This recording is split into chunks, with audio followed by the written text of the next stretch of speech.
اعوذ باللہ من الشیطان الرجیم بسم اللہ الرحمن الرحیم الحمد للہ رب العالمین صلی اللہ علی محمد وآلہ الطاہرین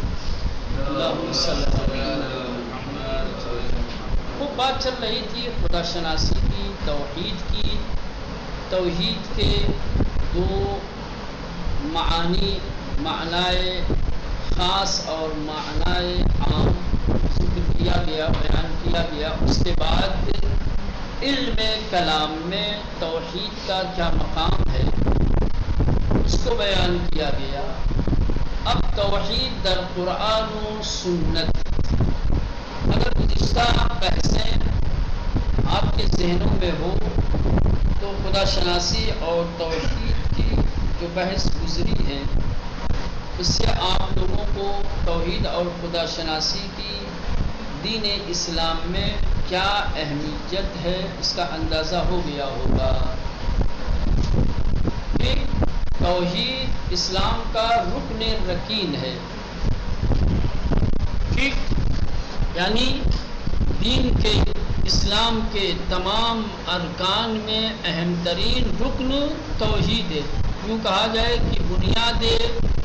دین کی خشت اول توحید ہے، پہلی اینٹ ہے. اسی کے اوپر بقیہ دوسرے ارکان کو رکھا گیا ہے. ٹھیک، ظاہر سی بات ہے جب دین اسلام میں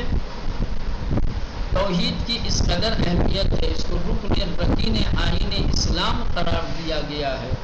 تو جو اسلام کے پیشوا ہیں، جو اسلام کے رہبر ہیں، جو اسلام کے ہاتھی ہیں، انبیاء، نبی کریم معصومین علیہ السلام، انہوں نے اس موضوع، اس عنوان کو کتنی اہمیت دی ہوگی. لازم اور ضروری بھی تھا، کیونکہ آئین اسلام میں جس عنوان اور جس موضوع کو رکن رکین قرار دیا گیا ہو، اسلامی رہبروں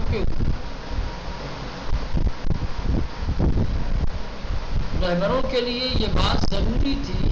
کہ وہ بھی اس موضوع اور اس عنوان کی طرف خاص توجہ دیں، اور یقیناً انہوں نے اس بات کی طرف خصوصی توجہ دی بھی ہے. اب یہ الگ بات ہے کہ ہم مسلمان ہو کے سب سے کم اگر کسی عنوان اور موضوع کو اہم سمجھتے ہیں یا جس کی طرف سب سے کم ہماری توجہ ہوتی ہے، وہ مسئلہ توحید ہے. توحید کی کئی بات ہوتی ہے سوائے حوزے میں جب علم کلام پڑھا جائے.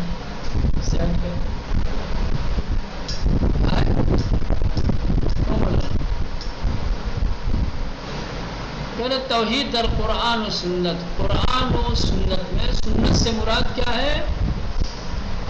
قول معصوم، فعل معصوم، تقریر معصوم. ٹھیک، معصومین علیہ السلام کے اقوال. از بحثائے گزشتے روشن شد، یعنی کہ گزشتہ بحثوں سے یہ بات واضح اور روشن ہو چکی ہے کہ توحید رکن رکین آئین اسلام ہے. توحید آئین اسلام، مذہب اسلام کا رکن رکین ہے، یعنی سب سے بڑا رکن. رکن رکین یعنی سب سے بڑا رکن. دوسرے ارکان اسی رکن کے اوپر کیا ہے؟ متوقف ہیں. افزون بر حوض خدا شناسی، اور کہہ رہے ہیں کہ حوض خدا شناسی کے علاوہ دین اسلام میں، ٹھیک، خدا شناسی کے علاوہ یہ جو بحث توحید ہے، ادھر اخلاقیات و شریعت اسلامی نقش مہمی ایفاقی بنائے. شریعت اسلامی میں اور انسانی اخلاقیات میں اس کا بہت ہی اہم رول ہے. خدا شناسی صرف اور صرف علم کلام کی ایک بحث نہیں ہے، اس کا اثر اور اس کی اہمیت صرف اور صرف علم کلام میں نہیں ہے، بلکہ خدا شناسی، علم کلام کے علاوہ اخلاقیات میں اور دین اسلام کے قاعدے قانون میں اس کا بہت بڑا رول ہے۔ بنابراین طبیعی لہذا یہ بات بالکل طبیعی ہے اور عادی ہے کہ قرآن کریم و سنت پیغمبر، کہ قرآن کریم پیغمبر اسلام کی سنت و جانشینان معصوم او اور نبی کے جو معصوم خلیفہ اور جانشین ہیں بمطابق مجموع تعلیم الہی اسلام کی جو الہی تعلیم کا مجموعہ ہے، اس کے مطابق اہمیت فراوانی برائے ان رکن اساسی، اس بنیادی اور اساسی رکن کے لیے بہت زیادہ کیا ہے قائل باشند، اہمیت کے قائل ہوں۔ یعنی خدا کی اسلام کی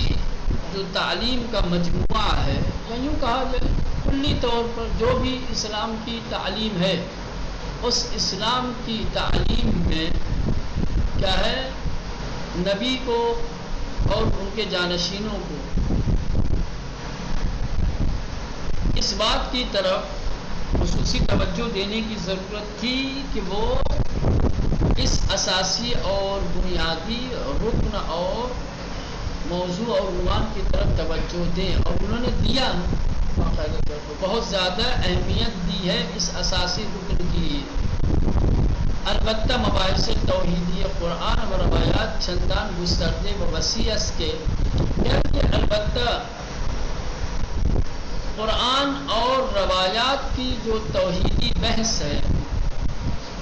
قرآن اور روایات میں توحید کی جو بحث کی گئی ہے، جو مطالب بیان ہوئے ہیں، اس کا دائرہ اس قدر وسیع ہے کہ حتیٰ مروری کوتاہ برآن، یہاں تک کہ ایک مختصر مرور، ایک مختصر نگاہ بھی نیازمند نگارش مکتوبیت طولانیز کہ ایک طویل کتاب لکھی جائے، اس کی ضرورت پڑ جائے گی۔ قرآن اور روایات میں جو توحید کی بحث کی گئی ہے، اس بحث کو اگر ہم خلاصے اور اختصار کے ساتھ بھی ذکر کرنا چاہیں تو اس کے لیے ایک ضخیم اور طولانی تحریر اور کتاب کی ضرورت پڑے گی۔ یعنی اس قدر وسیع پیمانے پر قرآن و سنت میں توحید کی بحث کی گئی ہے کہ آپ اگر اختصار بھی مختصر بھی لکھنا چاہیں گے، مثلا توحید در قرآن و سنت فرض کر یہ آپ کا عنوان ہو، اور آپ اختصار کے ساتھ بھی اس موضوع پر کچھ لکھنا چاہیں تو ایک طولانی اور ایک ضخیم، ایک موٹی کتاب لکھنے کی ضرورت پڑے گی۔ از ان رو لہذا چارہ نہ داریم کی در انجا، ہمارے پاس کوئی چارہ نہیں، ہم مجبور ہیں کہ یہاں پر بھی ہم چون دیگر بحثائے قرآنی ان کتاب، اس کتاب میں جو قرآنی دوسری بحثیں کی گئی ہیں، تنہا ببخش از آیات و روایات، آیات و روایات کا کچھ حصہ یہاں پر ہم ان باب اشارے کنیں، اس باب میں اشارہ کریں، یعنی تمام آیتیں اور روایتیں جن میں توحید کی بحث کی گئی ہے وہ تو یہاں نہیں ہم ذکر کر سکتے، جیسا کہ اس کتاب کے تمام ابواب میں ہم چند آیتیں اور چند روایتیں پیش کرتے ہیں، اسی طریقے سے یہاں پر بھی دوسرے ابواب کی طرح کچھ آیتیں اور کچھ روایتیں توحید کے باب میں ذکر کریں گے۔ وہ امیدوار باشم کی، اور ہمیں اس بات کی امید رکھنی چاہیے، توقع رکھنی چاہیے کہ خوانندگان علاقے مند جو شوق و رغبت رکھنے والے طالب علم ہیں، وہ برائے مطالعے بیشتر و اور زیادہ مطالعے کے لیے بے تفاسیر قرآن کی تفسیروں و منابع گوناگون روائی اور روایت کے جو مختلف منابع ہیں، یعنی روایت کی جو کتابیں ہیں اس کی طرح مراجعہ کریں گے۔ کیوں غلام علی؟ یعنی کسی ایک کتاب کی طرح مراجعہ مشکل ہوتا ہے، کسی کو نہیں دوہرا پاتے ہم، تفسیر کی کتاب دوسری روایت کی کتابیں کہاں دیکھنے جائیں؟ نہیں،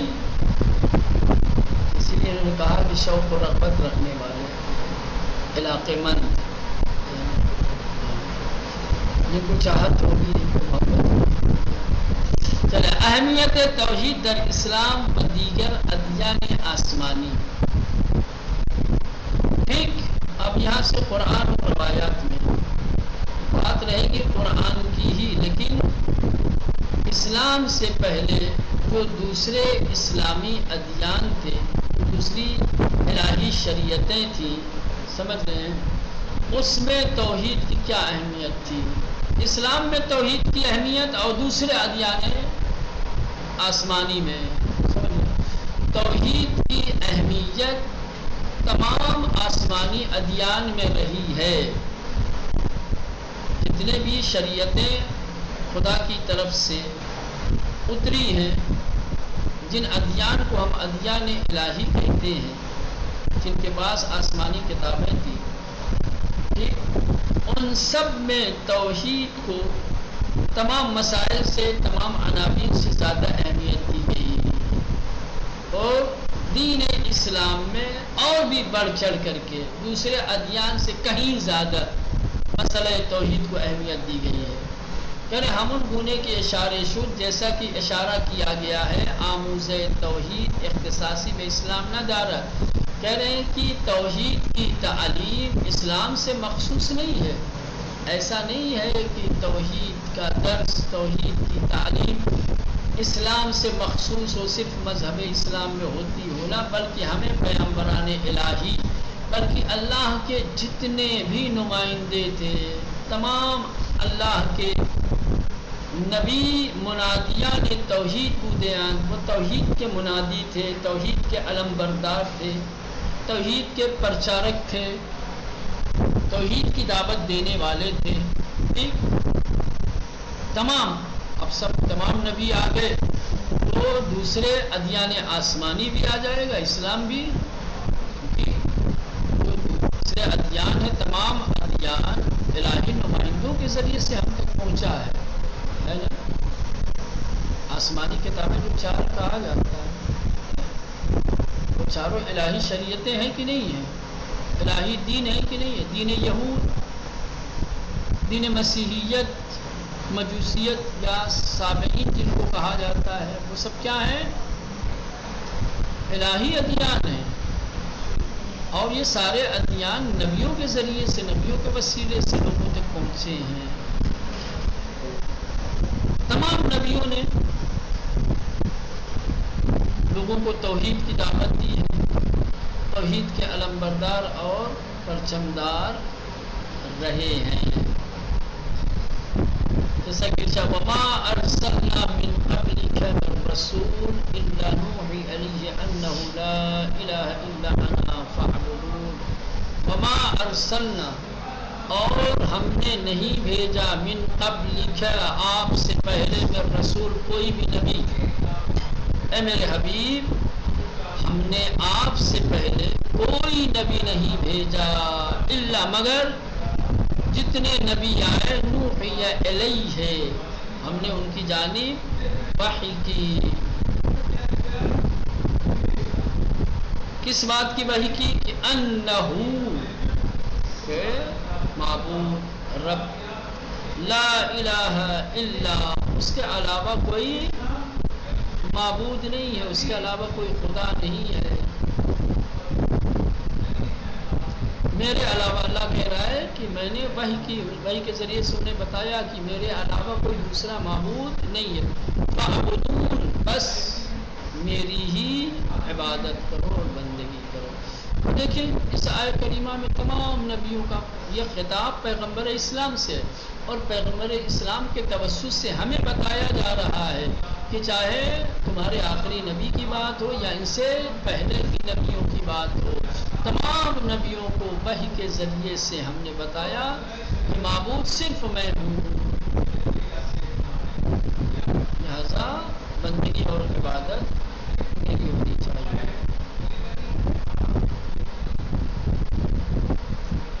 اور پیش شستو تم سے پہلے ہیچ پیامبر ہی نہ فرستادی، ہم نے کوئی نبی نہیں بھیجا مگر یہ کہ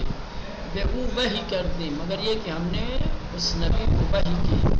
کہ خدای دشمن نیز، کہ میرا علاوہ کوئی دوسرا خدا نہیں ہے، بس مرا بے پرستی، بس میری عبادت کرو، بر اساس ان آئے توحید در سر لوح تعلیم الہی ہمیں پیامبران قرار داشتے از۔ اس آیت کی بنیاد پر توحید تمام الہی پیغمبروں کی تعلیم کا مرکز رہا ہے، تمام الہی نمائندوں کی تعلیم کی بنیاد یا یوں کہا جائے ان کی تعلیم کا مرکز و محور توحید رہا ہے۔ سمجھ رہے ہیں؟ بر اساس ان آئے، اس آیت کی بنیاد پر توحید در سر لوح تعلیم الہی، سر لوح کہا جاتا ہے جو سب سے آگے ہو، جو سب سے مقدم ہو، جو محور ہو، جو مرکز ہو، در سر لوح تعلیم الہی ہمیں پیامبران تمام انبیاء کی الہی تعلیم کا محور و مرکز توحید کو قرار دیا گیا ہے۔ سورہ کریمہ سے یہ نتیجہ ہم چنین در سورہ نحل میں خوانی، اسی طریقے سے سورہ مبارکہ نحل میں ارشاد ہوتا ہے وَلَقَدْ بَعَثْنَا فِي كُلِّ أُمَّةٍ رَسُولًا أَنِ اعْبُدُوا اللَّهَ وَاجْتَنِبُوا الطَّاغُوتَ، بالتحقیق ہم نے ہر امت میں رسول بھیجا، کس لیے بھیجا؟ تاکہ وہ جا کر کے لوگوں کو بتائیں ان اعبدوا اللہ، کہ لوگ اللہ کی عبادت کریں، واجتنبوا الطاغوت، اور طاغوت سے اجتناب و پرہیز کریں۔ در حقیقت درمیان ہر امتی فرستادی بر انگیختیم، حقیقت میں ہر امت کے بیچ ہم نے ایک رسول بنایا، بھیجا، اٹھایا، تاکہ وہ لوگوں سے کہیں کہ خدا را بے پرستی، کہ خدا کی عبادت اور بندگی کرو، وَأَس طاغوت میں پرہیزید، اور طاغوت سے پرہیز۔ تو یہ دو آیتیں آپ نے دیکھی، ان دونوں آیتوں میں انبیاء علیہ السلام کی تعلیمات میں سے توحید کو ان کی تعلیمات کا مرکز اور محور قرار دیا گیا ہے۔ اس کے بعد امیر المومنین علی ابن ابی طالب علیہ السلام انبیاء علیہ السلام کی بعثت کے فلسفے کو اور اس کی وجہ اور علت کو بیان کرتے ہوئے فرماتے ہیں لما بدل اکثر خلقه عهد الله الیہم فجهلوا حقه واتخذوا الانداد معه فبعث فيهم رسولا وبعث الیہم انبیاءه لیستعدوهم میثاق فطرتی۔ ہنگامی کے اکثر آفریدگان یعنی مردم پیمان خدا را با ایشان را تغییر دادن، یعنی کہ جس وقت اکثر لوگوں نے خدا کے پیمان کو ان کے ساتھ تبدیل کیا، بدل دیا، اللہ کے ساتھ جو پیمان کیا تھا، جو عہد کیا تھا، جب اس عہد و پیمان سے پھر گئے، پس حق کے پورا نہ شناخت، ظاہر سی بات ہے جب عہد و پیمان سے پھر جائیں گے حق کو کب پہچانیں گے؟ حق کو نہیں پہچانا، وباؤ شریکانی گرفتن، اور پھر لوگوں نے خدا کا شریک ماننا شروع کیا، پس خداوند درمیان آنان فرشتگان اشراف انگیخت، بس اللہ نے ان کے بیچ نبیوں کو اٹھائے، نبیوں کو بھیجا تا حق کے میثاق فطرت را ادا کنن، تاکہ فطرت کے میثاق اور عہد کے حق کو ادا کریں، یعنی خدا کے ایک ماننے کا جو عہد و پیمان لوگوں سے لیا گیا تھا، لوگ اس سے پھر گئے، شریک قرار دینے لگے، تو پھر اللہ نے نبیوں کو اسی لیے بھیجا تاکہ جو فطری میثاق لیا گیا تھا ان سے، خدا کو ایک ماننے کا جو عہد لیا گیا تھا اس کے حق کو کیا ہے ادا کرے، یعنی پھر سے خدا کو ایک مانے تسلیم۔ سخنا نے امام حاکی ازہان نے اس لیے کہ امام کا کلام، امام کی باتیں اس بات کو بیان کرتی ہیں کہ در دوران اولی تاریخ بشر کہ انسانوں کی تاریخ کا جو ابتدائی مرحلہ ہے اس میں اکثر انسانہ پیمانی را کی با خدای آنہا بستے بود، اکثر انسانوں نے وہ عہد و پیمان کہ جو خدا نے ان کے ساتھ باندھا تھا شکستن، لوگوں نے خدا کے ساتھ کیے گئے عہد و پیمان کو توڑ دیا، وبا نادیدے انداشتن مقام ہے وہی وبا نادیدے انداشتن مقام الوہی شرک روی آوردن، اور خدا کے مقام میں الوہیت کو نظر انداز کرتے ہوئے شرک کی طرف لوگوں نے رخ کر لیا، بجائے یہ کہ وہ خدا کو واحد مانتے، خدا کی ذات میں کسی کو شریک قرار نہ دیتے، اپنے عہد و پیمان پر باقی رہتے، لوگوں نے شرک اختیار کرنا شروع کیا۔ از ان لہٰذا اللہ نے خداوند پیامبران خویش را مبعوث کر، جب لوگ خدا کے ساتھ کیے گئے عہد و پیمان کو توڑنے لگے، خدا کی توحید کے قائل ہونے کے بجائے جب لوگ خدا کی خدائی میں شریک قرار دینے لگے، تو اللہ نے نبیوں کو بھیجا تابعانان پیمان فطری خود را، تاکہ یہ انبیاء ان لوگوں کو ان کے فطری پیمان سے جو بر یکتا پرستی یا داور شمن کی جو یکتا پرستی کے ساتھ تھا اسے یاد دلائے۔ اب بھول گئے تم لوگ، تمہارے رب نے تم سے اس بات کا عہد و پیمان لیا تھا کہ تم اس کا کسی کو شریک قرار نہیں دو گے، اسے واحد مانو گے۔ آنان کا ازدام شرک رہانی دے، اور انبیاء لوگوں کو شرک کے جال سے آزادی دلائیں، بے معاملے توحید رہنمون سازن، اور توحید کی امنیت میں توحید کے امنیت والے قلعے کی طرف لوگوں کی ہدایت کر سکیں۔ یعنی امام یہ بیان کرنا چاہتے ہیں کہ اللہ نے پہلے انسانوں سے کیا ہے اپنی توحید کے سلسلے میں عہد و پیمان لیا، لیکن لوگ بھول گئے اس عہد و پیمان کو، خدا کی توحید کا جو عہد کیا تھا، جو پیمان باندھا تھا، اس کو توڑ دیا، خدا کا شریک قرار دینے لگے۔ تو اللہ نے نبیوں کو اس لیے بھیجا تاکہ وہ انسانوں کو ان کے فطری عہد و پیمان کو یاد دلائیں، یعنی پھر سے لوگوں کو توحید کے امنیت والے قلعہ کی طرف رہنمائی کرے، اور لوگوں کو شرک کے جال سے، شرک کے قید سے محفوظ کرے، بچائیں۔ قرآن نیز بے عنوان آخری کتاب آسمانی، کہنے کہ قرآن مجید بھی آخری آسمانی کتاب کے عنوان سے تاکید بلیغی بر توحید دارا، توحید کے اوپر حد درجہ تاکید کرتا ہے۔ شعار توحید با تعابیر گوناگونی، کرے گی توحید کا نعرہ الگ الگ تعبیرات کے ذریعے سے، الگ الگ کلمات اور جملات کے ذریعے، جیسے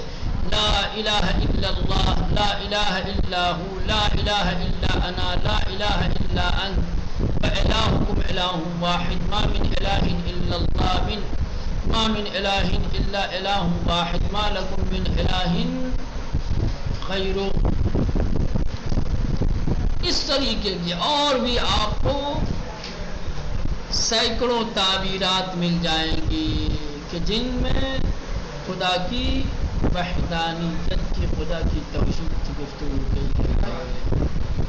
پیامبر اسلام نیز بے فرمان الہی، تو یہ تو قرآن میں آپ دیکھیں گے تو خدا کی توحید کے سلسلے میں بہت ساری تعبیرات ہیں۔ پیغمبر اسلام نے بھی الہی حکم کے مطابق اعلان کیا کہ ان کی رسالت کا، ان کی نبوت کا محوری عنوان دعوت بے توحید است، توحید کی طرف دعوت دینا ہے۔ پیغمبر اسلام نے بھی حکم خدا کے مطابق اپنی رسالت اور اپنی دعوت کا محور کس کو قرار دیا ہے؟ توحید کا۔ قل انما امرت، میرے حبیب کہہ دیجئے کہ بس مجھے حکم دیا گیا ہے کہ ان اعبد اللہ، کہ میں اللہ کی عبادت کروں، ولا اشرک بہ الیہ، اور میں اس کا کسی کو میں اس کا شریک قرار نہ دوں، ادعو الیہ مآب، اسی کی طرف دعوت کرنے والا ہوں اور اسی کی طرف پلٹنے والا ہوں۔ دوسری آیت قل انما یوحی الیہ، میرا حبیب کہہ دیجیے کہ بس میری طرف وحی ہوتی ہے، انما الہکم الہ واحد، بس تمہارا پروردگار ایک ہے، فہل انتم مسلمون، بس کیا تم سب اسے تسلیم کرتے ہو؟ یہ تو نبی کریم نے کس طریقے سے اپنی رسالت اور اپنی دعوت کے محور کو بیان کیا ہے کہ اللہ نے میری رسالت اور میری دعوت کا محور خود توحید کو قرار دیا ہے۔ پیامبران پیشین نیز چنین رسالتی را بردوزدہ، جو رسالت جو ذمہ داری پیغمبر اسلام کی تھی،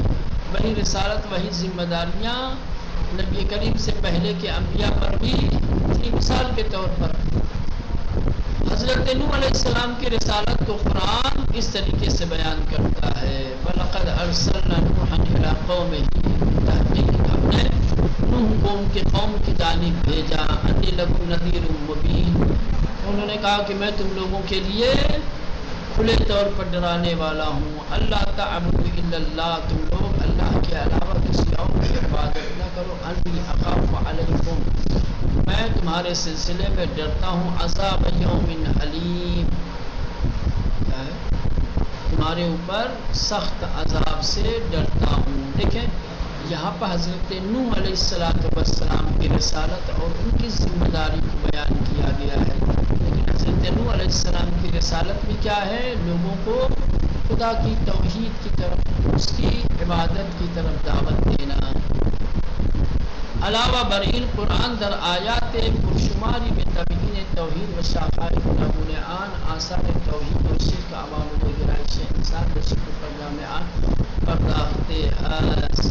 یعنی کہ ان کے علاوہ کہ جس میں انبیاء علیہ السلام کی دعوت اور ان کی رسالت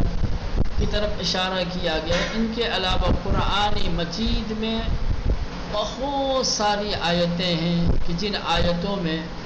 توحید کے سلسلے میں، توحید کے جو مختلف فروعات ہیں، شاخیں ہیں، ان کے سلسلے میں توحید و شرک کے جو آثار انسان کے اوپر مرتب ہوتے ہیں اس کے بارے میں، انسان شرک کی طرف کن وجوہات کی بنیاد پر مائل ہوتا ہے اس کو، اور پھر شرک کرنے والوں کا انجام کیا ہونے والا ہے، یہ تمام چیزیں بیان کی گئی ہیں کہ انشاءاللہ آئندہ ہم ان میں سے تھوڑا تھوڑا اشارہ کریں گے۔ اب یہاں سے قرآن کے بعد خود انبیاء، یا یوں کہا جائے کہ پیشوائے دین کی جو روایتیں ہیں، روایتوں میں توحید کو کس طریقے سے بیان کیا